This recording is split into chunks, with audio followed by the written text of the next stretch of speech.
First of all, I'd like to thank all of you for being here, and I do apologize for the delay. It goes back to warrant why I prefer the train, as it's more reliable.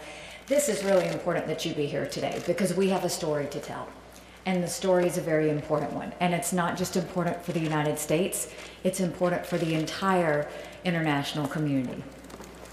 As President Trump announced on October 13th, the United States is taking a new approach to Iran by focusing on all of the regime's destabilizing behavior. That means we are not just focused on the nuclear program. We're also taking a hard look at Iran's ballistic missile program, its arms exports, and its support for terrorists, proxy fighters, and dictators. Our new strategy was prompted by the undeniable fact that the Iranian regime's behavior is growing worse. The nuclear deal has done nothing to moderate the regime's conduct in other areas. Aid from Iran's Revolutionary Guard to dangerous militias and terror groups is increasing. Its ballistic missiles and advanced weapons are turning up in war zones across the region. It's hard to find a conflict or a terrorist group in the Middle East that does not have Iran's fingerprints all over it. 4 days ago, Iranian Foreign Minister Zarif wrote an op-ed assuring the world that Iran has been misunderstood. He wrote, quote, "Iran's military capabilities comply with international law and are entirely defensive." Instead of stoking violence, Zarif promised that Iran and its partners, quote, "labor to put out fires while the arsonists in our region grow more unhinged." But the United Nations just released a new report that tells the opposite story. It tells the story of Iran as the arsonist. The report shows the Tehran regime not putting out fires, but fanning the flames of conflict in the region. This was Secretary General's fourth report detailing Iranian compliance or non-compliance with UN Resolution 2231. That resolution places specific prohibitions on Iranian conduct. In its strongest language yet, the Secretary General's report describes violation after violation of weapons transfers and ballistic missile activity. The United States welcomes this report, as should every nation concerned about Iranian expansion. We are grateful for the depth of the UN's inspection and analysis. Most telling, the report makes a convincing case that Iran is illegally providing the Houthi militants in Yemen with dangerous weapons. The report provides devastating evidence of missiles, conventional arms, and explosive boats of Iranian origin used by the rebels in Yemen, all of which violate UN resolutions. The United States and our partners went to great lengths to support the UN investigations into Iranian violations by declassifying evidence so that the world could better be informed of the extent of Iran's malign activities.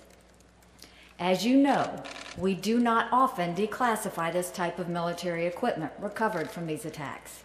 But today, we are taking an extraordinary step of presenting it here in an open setting. We did this for a single urgent purpose. Because the Iranian regime cannot be allowed to engage in its lawless behavior any longer. International peace and security depends on us working together against the Iranian regime's hostile actions.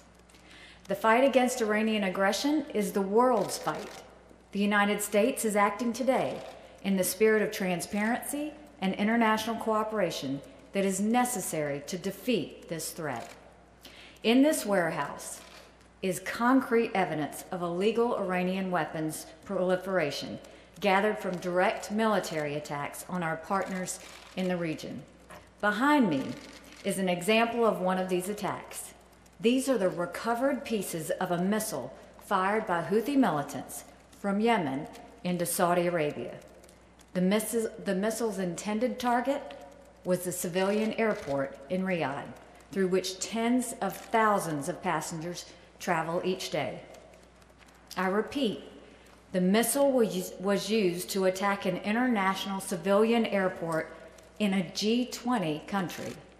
Just imagine if this missile had been launched at Dulles Airport or JFK, or the airports in Paris, London, or Berlin. That's what we're talking about here. That's what Iran is actively supporting. What is most revealing about this missile is what's not here. This is a short-range ballistic missile. It is missing the large stabilizer fins that are typically present on these kinds of missiles. The Iranian Guillaume missile is the only known short-range ballistic missile in the world that lacks such stabilizer fins and includes 9 valves that you will see running along the length of the missile. Those valves are essentially Iranian missile fingerprints. On your walkthrough, you will also see missile debris stamped with the logo of Shahid Bagheri Industries, an Iranian manufacturer. Those are just 2 of the many pieces of evidence that tell us of this missile's Iranian origins. It was made in Iran, then sent to Houthi militants in Yemen. From there, it was fired at a civilian airport with the potential to kill hundreds of innocent civilians in Saudi Arabia. You will see more than that. In this warehouse, there is also material from an anti-tank guided missile. Such missiles have a range of over 2 miles and can destroy tanks and even buildings. You will see material from an unmanned aerial vehicle, also known as a kamikaze drone, that can take out radar sites. You will see material from the Shark 33 explosive boat. These are boats with a warhead inside them that explodes on impact. They can blow 6 feet wide holes in the hulls of ships. All of these weapons include parts made in Iran, some by Iran's government-run defense industry. All are proof that Iran is defying the international community, and not just one time. This evidence demonstrates a pattern of behavior in which Iran sows conflict and extremism in direct violation of UN Security Council resolutions. In just a minute, Laura Seal from our Defense Department will walk you through the items gathered here and explain their connection to the Tehran regime. We welcome a thorough examination of this material, not just by the members of the press here today, but by the international community.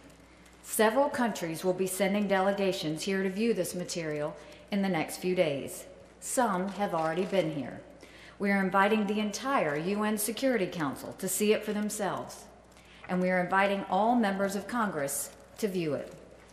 This evidence is part of what has led the U.S. intelligence community to conclude unequivocally that these weapons were supplied by the Iranian regime. The evidence is undeniable. The weapons might as well have had "Made in Iran" stickers all over it. The United States stands ready to share what we know to further the cause of peace. We ask our friends and our allies to do the same. Iran is determined to undermine the international consensus against its conduct. We must speak with one voice in exposing the regime for what it is: a threat to the peace and security of the entire world. We call on all nations to join us in a united front resisting this global threat. I will be happy to take your questions. I do first want to thank the Department of Defense, their intelligence experts, all that went into this. When you look at this missile, this is terrifying. This is absolutely terrifying. And this is why it has to stop. We have said multiple times that this is not just about the nuclear program. This is about everything else they're doing, because Iran believes that they have been given a pass.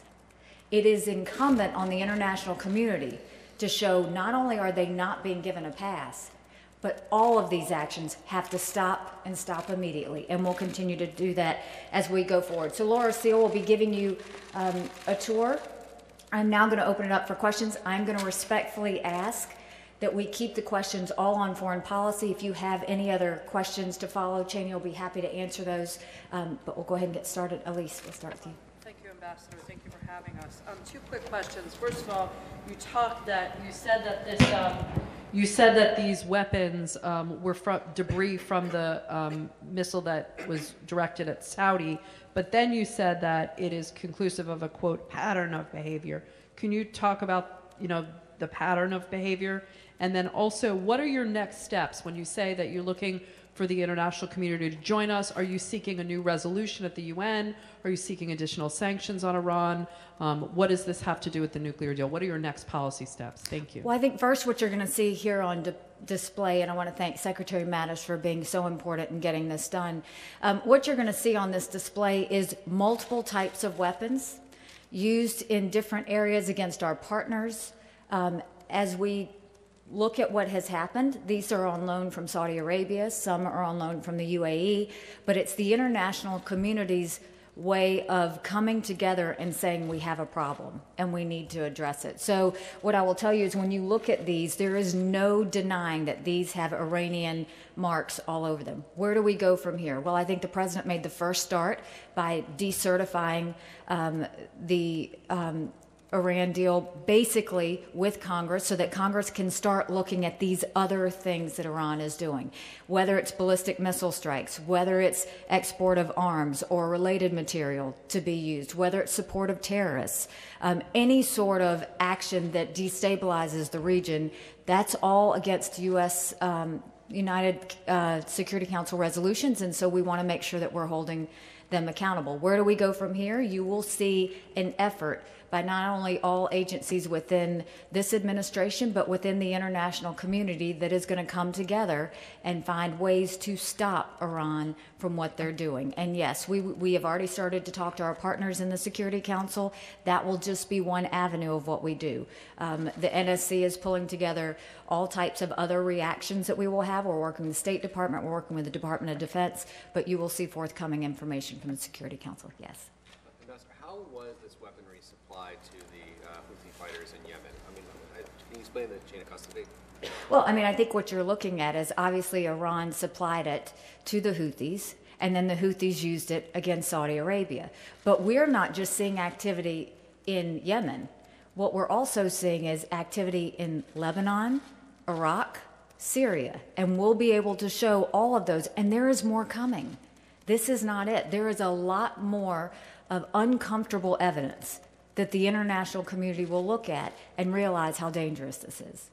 I think that was a question over here. Yes. Missy Ryan from the Washington Post, thank you. The administration has been talking about Iranian involvement, or the U.S. government in general has been talking about Iranian involvement in Yemen for some time. Does the evidence, the material that we're seeing today indicate a different kind of involvement, or is it just, as you said before, an expansion of the involvement, the Iranian military involvement in Yemen?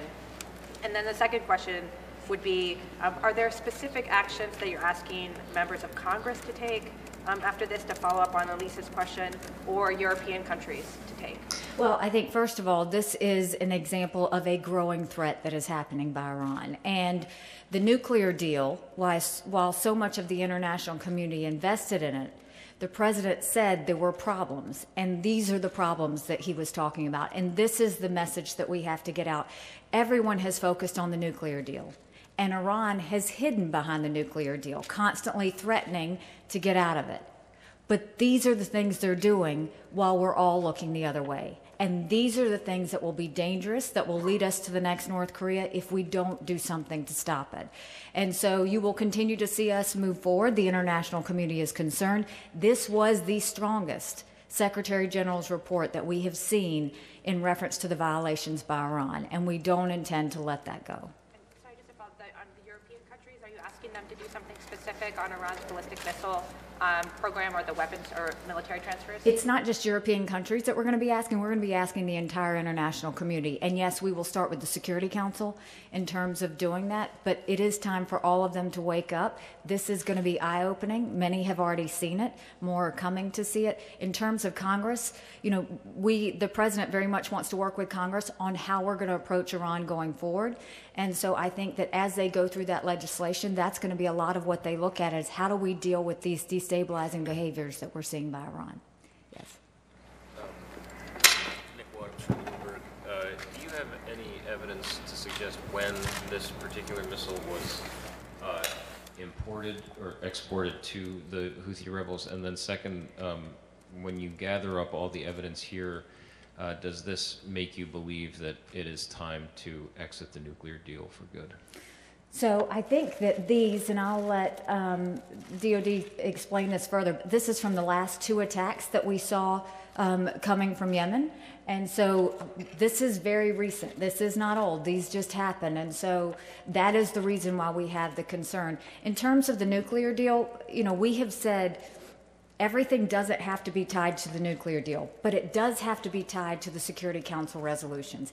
This is blatant violation of what they are not supposed to be doing. And what we are saying is everybody has tiptoed around Iran in fear of them getting out of the nuclear deal, and they are allowing missiles like this to be fired over to innocent civilians and hurt. And that is what has to stop.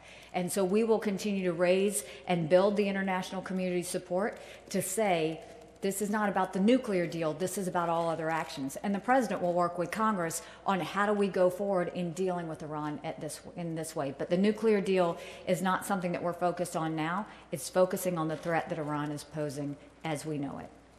Yes. Mr. Haley, you mentioned that some folks have already come and looked at this evidence. Others are on their way. Has there been a change in tone from our allies after seeing this evidence, and what have they expressed they are interested in steps they're interested in seeing taken now? What I've seen from our foreign partners is that while they were just so worried about the United States getting out of the nuclear deal and so worried about the president decertifying, now they actually see that the president was right. Now they see that, yes, there are problems. Yes, there are other activities, because they're feeling it in their own countries. They all know that this could have hit any one of their airports. They all know that this isn't just about Saudi Arabia or UAE. They get the fact that there's a threat. I think now they realize they can't look the other way any longer. They have to address this. And so you will see we are already getting support for the fact that we have to do something about these violations. Just yes. To follow up on that, you said that you're looking to take action from the international community.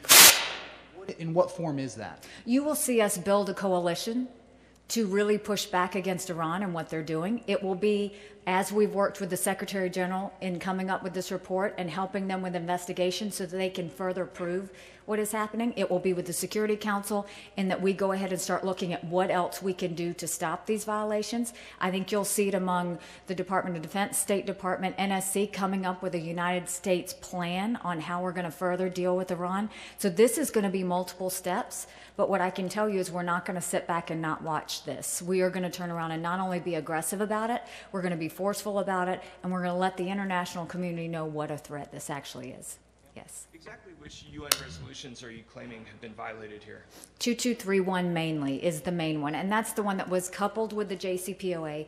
But what it also said was that if Iran were to use ballistic missile weapons, that would be a violation. Supporting terrorism is a violation. Supporting any sort of exports of arms or related material would be a violation. We've also seen cyber attacks and other things. So all of those violate the agreement. It is not just about the nuclear agreement. One quick follow-up. These weapons, the Saudis evidently, except for the missiles behind you, weren't able to provide a date or a location for where they were recovered. Does that concern you that we're presenting evidence that maybe we can't actually pin to being before or after 2231? When you see this evidence, it is absolutely indisputable that Iran has been engaging in violations recently within those last 2 attacks. They have investigated this for years, but they absolutely know what this is from, where it's from, and this is from our partners as well. This is not just the U.S. This is our partners coming together saying enough is enough, and this is the proof. And now we're going to show it to the international community. Yes, back in the back. Yes. Sylvie Lantôme from AFP. Yes. What proof do you have that this was indeed provided to the Houthis directly, or they could have used a Nord missile and improved it? And, So first of all, the Iranians are not supposed to be exporting any missiles or any related material. You will look at all of these weapons, and there are markings all over it that show without a doubt these are Iranian made, these are Iranian sent, and these were Iranian given. And in violation of the Security Council, they are not supposed to be trading arms, sales, related material, anything at all. And this shows it's in violation. And when you get the tour, you will see exactly how this all comes together and how it relates. Last question. Yes.